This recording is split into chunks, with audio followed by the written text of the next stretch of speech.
Hello बच्चों, ये JEE main 2024 का क्वेश्चन है 4 अप्रैल फर्स्ट शिफ्ट का। 12 wires each having resistance 2 ohm are joined to form a cube. A battery of 6 volt EMF is joined across A and C, points A and C. यहाँ पर the voltage difference E and F is, E और F के बीच में voltage का difference पूछा जा रहा है आपसे, है ना। तो ई और एफ के बीच में वोल्टेज का डिफरेंस पूछा जा रहा है। तो अब इसमें सॉल्व कैसे करेंगे? सबसे पहले तो आपको नेट करंट निकालना पड़ेगा। जब तक आप नेट करंट निकालेंगे नहीं, सॉल्व होगा नहीं। और ऐसे क्वेश्चंस में नेट करंट निकालने के लिए आपको पहले सिमेट्री को सॉल्व करना पड़ता है। ये देखना पड़ता है सिमेट्री किसके अबाउट है। तो देखिए, अगर हम एक यहाँ पर ना एक प्लेन सिमेट्री होता है ना, तो आप एक प्लेन पास करा दीजिए इससे, इसके थ्रू ना ऐसे एक ऐसा प्लेन पास कर दीजिए यहाँ से, ठीक है। तो इस प्लेन के अबाउट जस्ट आप इमेजिन कीजिए, देखिए तो ये वाला पूरा कंप्लीट यहाँ से यहाँ तक, है ना, जस्ट इसी के इक्विवेलेंट है। मतलब इसका पैरेलल दिख रहा है ना, पूरा इसके इक्विवेलेंट है, ठीक। मतलब कि ये वाला सेक्शन पूरा यहाँ से यहाँ तक और ये वाला एकदम सिमेट्री है। तो इसमें प्लेन सिमेट्री पास करना होता है। अब प्लेन सिमेट्री में क्या होता है कि प्लेन सिमेट्री जिस पॉइंट से पास करेगा ना, उन पॉइंट्स का पोटेंशियल सेम हो जाता है। मतलब यहाँ पर पोटेंशियल ऑफ बी और डी सेम हो जाएगा, ठीक है। ये रूल है मतलब प्लेन सिमेट्री का। और ये ई और जी का सेम हो जाता है। इसको हम करंट डिवाइड करके भी सॉल्व कर सकते हैं, ठीक है। करंट डिवाइड करके भी आप सॉल्व कर सकते हैं। जैसे मैं आपको करंट से भी समझा देता हूँ कैसे पोटेंशियल सेम होगा। मान लीजिए अगर यहाँ से करंट आई आया, ठीक है, तो यहाँ से करंट अगर आई आएगा ना, तो जो भी करंट इसमें एंटर करेगा, मान लीजिए यहाँ से अगर I1 एंटर कर रहा है, ठीक है, और इसमें, तो इन दोनों में क्या आ जाएगा? सेम करंट जाएगा, क्योंकि यहाँ पे एकदम इक्वल रेजिस्टेंस दिख रहा है यहाँ से यहाँ तक, ठीक है। मतलब यहाँ पे और यहाँ पर, तो यहाँ पे I1 जाएगा, तो I1 जाएगा, तो यहाँ पर देखिए और यहाँ तक देखिए, तो रेजिस्टेंस सेम है, यहाँ का रेजिस्टेंस सेम है, करंट भी सेम जा रहा है। दैट मीन्स कि पोटेंशियल डिफरेंस सेम आएगा। तो ये पॉइंट तो कॉमन है, तो पोटेंशियल डिफरेंस सेम तभी हो सकता है जब इन दोनों पॉइंट्स का भी पोटेंशियल सेम हो। उसी टाइप से यहाँ पर भी होगा कि इसमें करंट सेम होगा, रेजिस्टेंस सेम होगा, तो इन दोनों का पॉइंट का पोटेंशियल सेम होगा, तभी जाके पोटेंशियल डिफरेंस भी सेम आएगा, ठीक है। और जो भी दो पॉइंट्स का मतलब सेम हो जाता है, ठीक है, पोटेंशियल, वो दोनों पॉइंट के बीच में जो भी वायर होगा या रेजिस्टेंस होगा, वो रेजिस्टेंस को हम लोग को हटा देना होता है। वो रेजिस्टेंस अपने काम का नहीं होता है, ठीक है। तो देखिए, जैसे ये अपने पास डी और जी के बीच का रेजिस्टेंस अपने काम का नहीं है, तो इसको आप गायब कर दीजिए यहाँ से। तो जैसे आप इसको गायब करेंगे, ठीक है, देखिए सर्किट कैसा आपको सिंपल सा दिखेगा एकदम सर्किट, ठीक है। देखिए ये रेजिस्टेंस यहाँ से मैं अभी गायब कर देता हूँ, तो आपको देखना एकदम सर्किट कैसे एकदम सिंपल सा दिखेगा बिल्कुल। यहाँ पे रेजिस्टेंस बी और ई के बीच का भी गायब हो जाएगा। तो जैसे बी और ई के बीच का रेजिस्टेंस गायब होगा, अब देखिए आपको सर्किट कैसे दिख रहा है, कितना सिंपल दिख रहा है ना। देखिए ये सीरीज़, ये सीरीज़, ये सीरीज़, ये सीरीज़, ठीक है। तो ये 2 ओम है,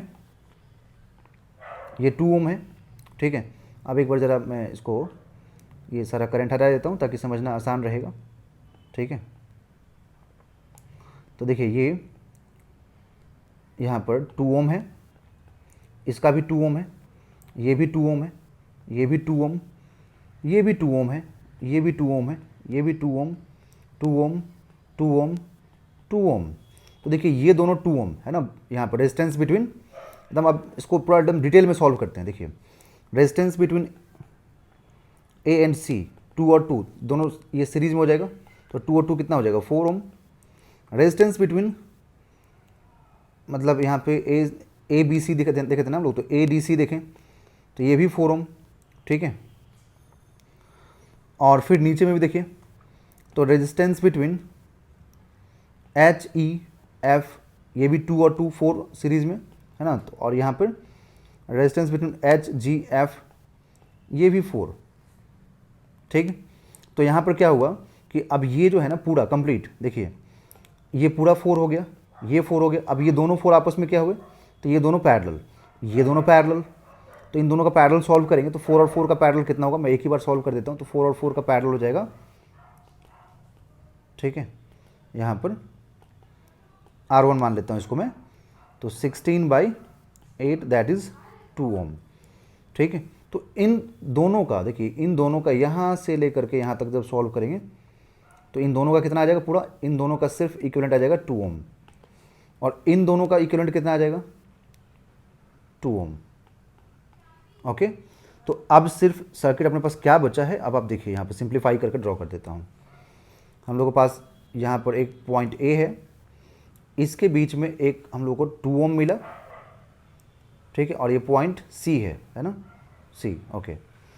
फिर यहाँ से एक पॉइंट इधर आया, रेजिस्टेंस आया जो कि 2 ओम, पॉइंट ई यहाँ मार्क कर देते हैं, और ई और ये पॉइंट है एफ, तो ई और एफ के बीच में भी 2 ओम। फिर सी से एक एफ तक रेजिस्टेंस आया, ये कितना है 2, और यहाँ पर एक बैटरी कनेक्ट है। आप देखिए सर्किट कितना सिंपल हो गया था, बिल्कुल सिंपल हो गया, सॉल्व करना इजी हो गया। अब देखिए ये 2 और 2, ये तीनों 2 किस में हो गया, सीरीज़ में, और उसके साथ ये पैरेलल में। तो हम लोग यहाँ पर क्या लिखेंगे, अब फाइनल आर इक्विवेलेंट निकालेंगे तो 6 × 2/8, क्योंकि 6 + 2 8 हो जाएगा, 4, ठीक है।